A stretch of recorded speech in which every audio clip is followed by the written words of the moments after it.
s'appellent Ben et Arnaud de sa mère. Ben et Arnaud. Ben et Arnaud.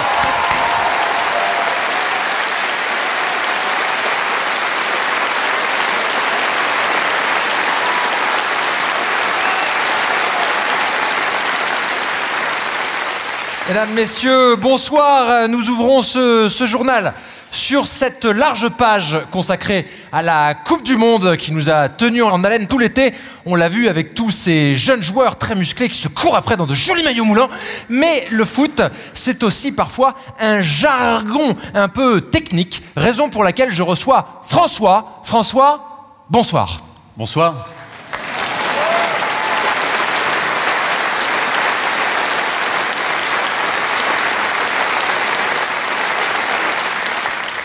François, merci d'avoir accepté notre invitation. Je vous en supplie. Alors François, vous êtes expert dans le domaine du jargon footballistique. Oui, alors plus précisément, en fait, je suis traduiseur des expressions de foot. D'accord. Alors peut-être pour commencer, vous pouvez nous expliquer la différence qu'il y a entre un traduiseur et un traducteur. En dehors, bien sûr, de la faute de français.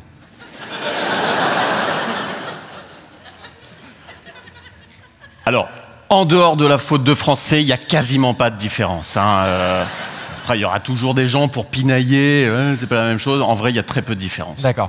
Alors, bon, moi, le foot, c'est pas mon domaine, hein, mais il y a une expression que j'ai beaucoup entendue pendant la dernière Coupe du Monde, c'est « va chercher des bières dans le frigo ». Alors, qu'est-ce que ça veut dire, ça, François ? Vous me demandez de la traduiser. Pardon ? Vous voulez que je la traduise? Oui, enfin, je l'aurais pas dit comme ça, mais c'est l'idée, c'est l'idée. Alors, va chercher des bières dans le frigo, ça signifie tout simplement que la personne ne veut pas se lever de son canapé et que donc l'arbitre vient à l'instant de donner le coup d'envoi du match. Voilà, tout ceci en fait, c'est rien d'autre que du logisme. D'accord, la logique, vous voulez dire? Ouais, voilà. Après, je suis vraiment pas sur le français, moi. Je suis vraiment que sur les expressions de foot. Aucun problème, je vous embête pas avec le français alors. Ouais. Autre expression entendue pendant les compétitions de football. Ah, je vous interromps, on dit football. Ouais. On dit un mondial de football, on dit pas un mondial de football. Autant pour moi, autant c'est vrai avec le français je me débrouille, autant sur le foot, je vous avoue que c'est pas... Y a pas de mal. Vous disiez? Alors je disais donc... Autre expression entendue pendant les compétitions de football, c'est l'expression « Ah la vache, la femme du 10, elle est quand même hyper bonne ». Ah ouais. Alors qu'est-ce que ça veut dire ça, François? Alors ça signifie tout simplement que l'épouse du joueur qui porte le numéro 10 joue au foot quasiment aussi bien que son mari. Et là... D'accord. Vous touchez ce qui est un problème de société, puisque vous constaterez que la plupart des femmes de footballeurs sont hyper bonnes, et pourtant il n'y a que leur mari qu'on voit jouer à la télévision. D'accord. Donc pour vous, les femmes des joueurs jouent aussi bien que les hommes. Ah, c'est évident. J'en parlais tout à l'heure en loge avec Vincent Taloche, qui est un passionné du football, un spécialiste du football, qui prenait l'exemple de la femme de Ronaldo et qui me disait, la femme de Ronaldo, qu'est-ce qu'elle est bonne. Elle est bonne, elle est bonne, elle est bonne. Ouais. Après, c'est un technicien du football, ouais, Vincent, mais c'est vrai qu'il était en boucle sur elle. Elle est bonne. Elle est bonne. C'est vrai qu'il y a des femmes qui ont du talent et c'est vrai que Vincent Taloche a l'œil pour les repérer, pas que sur le terrain d'ailleurs. Je regarde ce midi au resto, il avait repéré la serveuse, là il me disait tu vois comment elle est bonne, elle est bonne. C'est un passionné du foot. Ouais. Alors,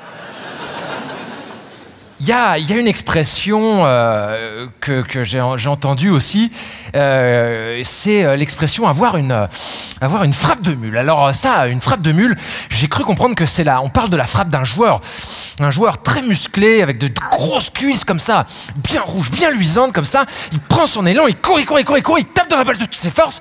C'est ça une frappe de mule, François ? Alors non, là c'est la frappe de Jean-Philippe Mull, milieu de terrain d'Anderlecht. Oh oui, pardon, oulala, autant pour moi. Oh, qu'est-ce qu'il est musclé celui-là. Alors...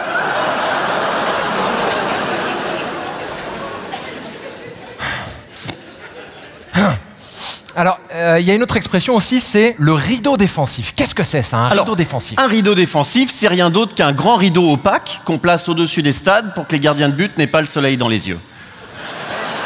D'accord. Mais alors, attendez François, est-ce que ça veut dire que moi, chez moi, est-ce que je peux installer dans ma salle de bain un rideau défensif sous la douche pour éviter d'envoyer de l'eau un peu partout comme ça? Absolument, absolument. Après, je vous conseille plutôt des petites portes coulissantes sous votre douche, parce que c'est vrai que les rideaux défensifs, ça a tendance à venir se coller à vous comme ça de manière très désagréable. Ah oui? Et alors, par exemple, est-ce que je peux installer sous ma douche des joueurs très musclés qui viennent se coller à moi de manière très désagréable comme ça? Ouais. Après, je vous conseille vraiment des petites portes coulissantes, hein, tout simplement pour...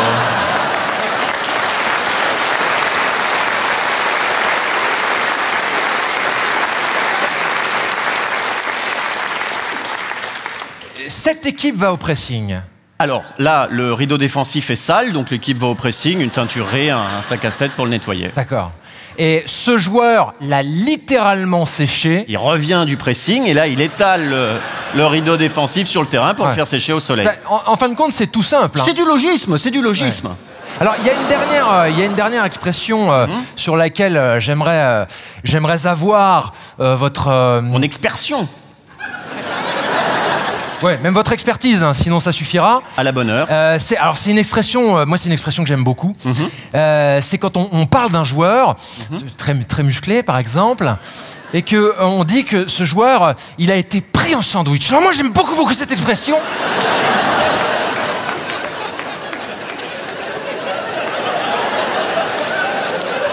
Alors là.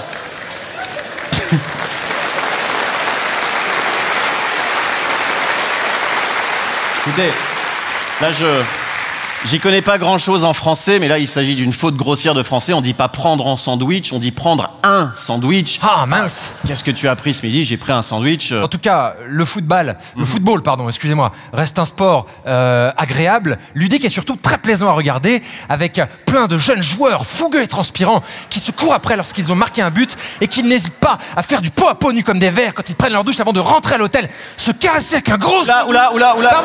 Pardon. C'est la fin de cette interview. Merci beaucoup, François.